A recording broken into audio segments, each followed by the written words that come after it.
बिस्मिल्लाहिर्रहमानिर्रहीम। तो ये सब्जेक्टिव का सेकंड पार्ट यानी क्वेश्चन नंबर 3 है। Answer in 3 to 5 lines sentences any 5 of the following questions from book 3 1 act plays। यानी कि ये प्लेज में से है। तो अब देखते हैं क्या है। Why did the girl consider the first man her helper? लड़की ने फर्स्ट मैन को अपना मददगार क्यों समझ लिया? तो आंसर है the girl considered the first man her helper. लड़की ने पहले आदमी को अपना हेल्पर इसलिए समझा because somebody was chasing her, क्योंकि कोई शख्स उसका पीछा कर रहा था। शी ऑलरेडी नाउ न्यू, वो पहले से जानती थी फर्स्ट मैन को। So she thought there was no harm in seeking his help. इस तरह से वो ये समझती थी कि इस आदमी से मदद लेने में कोई नुकसान नहीं है। तो रिपीट करते हैं। Why did the girl consider the first man her helper? The girl considered the first man her helper because somebody was chasing her. She already knew first man, so she thought there was no harm in seeking his help. And second question, what was the condition of the weather and the play heat lightning? Heat lighting play का नाम है। उसमें जो weather मौसम था उसकी क्या हालत थी? आंसर है द वेदर वाज अनफेवरेबल। जो मौसम था वो गैर मुनासिब था। इट वाज रेनिंग, बारिश हो रही थी। हैवीली, बहुत तेज़ शिद्दत के साथ। विद थंडर एंड लाइटनिंग, बिजली भी थी, गरज भी थी। थंडर गरज, लाइटनिंग बिजली, गरज और बिजली भी थी। यानी कि मौसम जो था नामुनासिब था, बारिश हो रही थी, गरज और बिजली चमक रही थी। द वेदर क्वेश्चन है what was the condition of the weather and the play heat lightning? The weather was unfavorable. It was raining heavily with thundering and lightning. Third question. What is the purpose of Cretan's visit?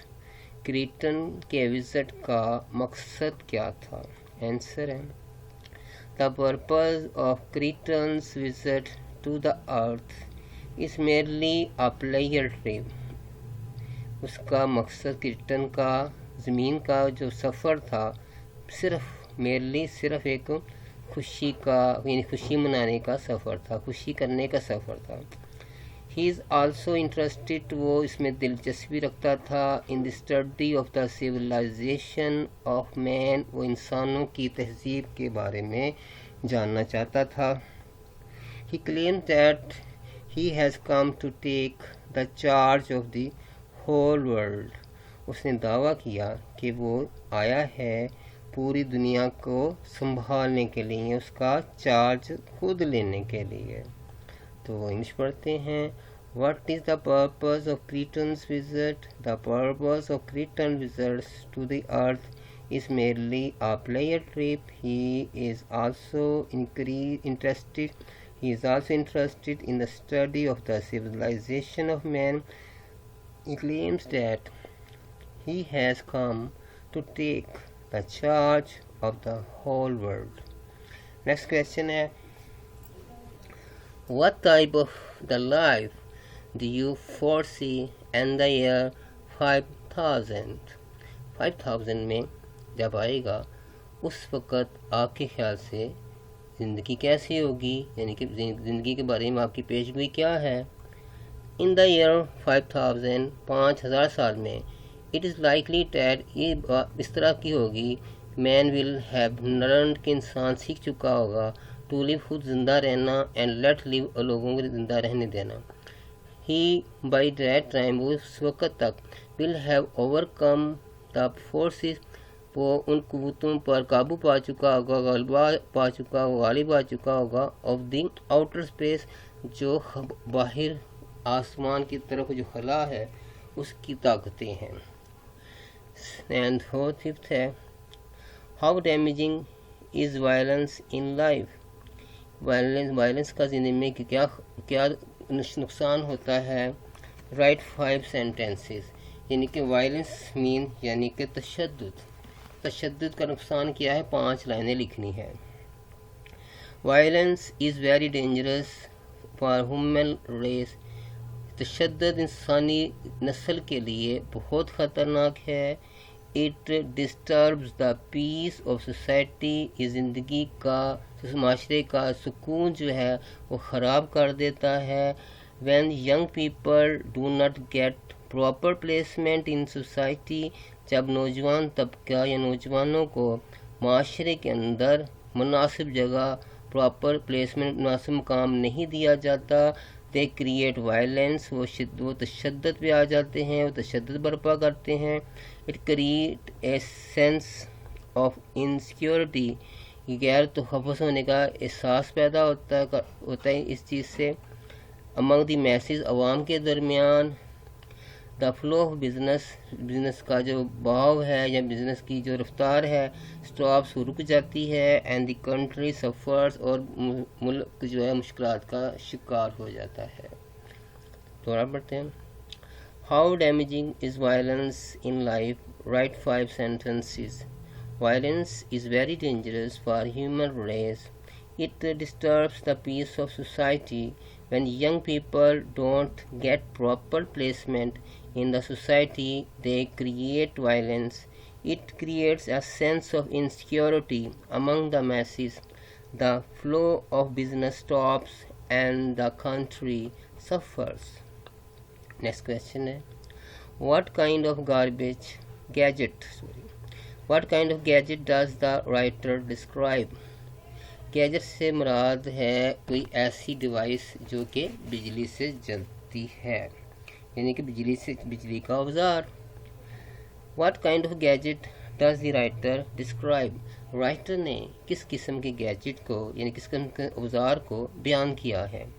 The writer describes the gadget के बारे में writer बयान करता है that is like a safety razor, जिस तरह safety razor होती है यानी कि बाल साफ़ करने वाली यानी कि शेव करने वाली कह लें आप, एक रेज़र होती है उसके साथ उसकी तरह की ये चीज़ थी। With which anybody can give anybody, जो कोई भी एक शख्स किसी को दे सकता था तो फिर तौर पर। एल्स आ हेयर कट, इससे सिर्फ बाल काटे नहीं जा सकते थे, ठीक है। एल्स बाल काटने के अलावा ये काम कर सकती थी बाकी काम। So what kind of gadget does the writer describe? The writer describes the gadget that is like a safety razor with which anybody can give anybody else a haircut. What is Epligard's complaint about the sea? एप्लीगर्थ जो था complain सी समुंदर को क्या complain थी, क्या शिकायत समुंदर से। जज था उसका नाम एप्लीगर्थ। कंप्लेन्स, वो कंप्लेन करता है, शिकायत करता है अबाउट द क्वालिटी, उस म्यार की, ऑफ द स्टफ, उस सामान की, द सी इज़ प्रेजेंटिंग, जो कि समुंदर दे रहा है। यानी वो कह रहा है कि वो जो सामान समुंदर से निकल रहा है ना, हमें जो हमें समुंदर के ज़रिए हमें हासिल हो रहा है, स्टफ़ जो मिल रहा है, उसकी जो क्वालिटी, जो उसका म्यार है ना, वो उसके बारे में शिकायत करता है कि वो अच्छा नहीं है। तो था what Applegarth complaint about the sea. जज Applegarth complains about the quality of the stuff the sea is presenting. हाँ जी, नेक्स्ट है question number 8। What did clay find near Black Rock. Black Rock के पास क्ले को क्या मिला? तो इसका आंसर है Clay form an oyster. Clay को एक ऑस्टर इन सिप्पी मिली, सीप भी कहते हैं इसे, जिसके अंदर पानी का कतरा मोती बन जाता है। नियर ब्लैक रॉक के पास उसको क्ले को एक ऑस्टर मिली, एक सिप्पी मिली। इंग्लिश पढ़ते हैं। What did clay find near Black Rock? Clay found an oyster near Black Rock. Question number 4 पढ़ेंगे इसके बाद। तो अच्छे गाइस, आपको अगर ये वीडियो अच्छी लगी तो प्लीज़ इसको शेयर कीजिए और अपने दोस्तों में शेयर करने के अलावा सब्सक्राइब ज़रूर कीजिए। और सब्सक्राइब करने से हमारी हौसला अफजाई होगी ताकि हम काम और अच्छे तरीके से करेंगे। तो दुआ में याद रखिएगा। शुक्रिया। अल्लाह आपको कामयाब करे, आपकी ज़िंदगी दराज करे, खुशियों से ज़िंदगी भर दे। और हमारा चैनल सब्सक्राइब ज़रूर कीजिएगा। अस्सलामु अलैकुम वरहमतुल्लाह।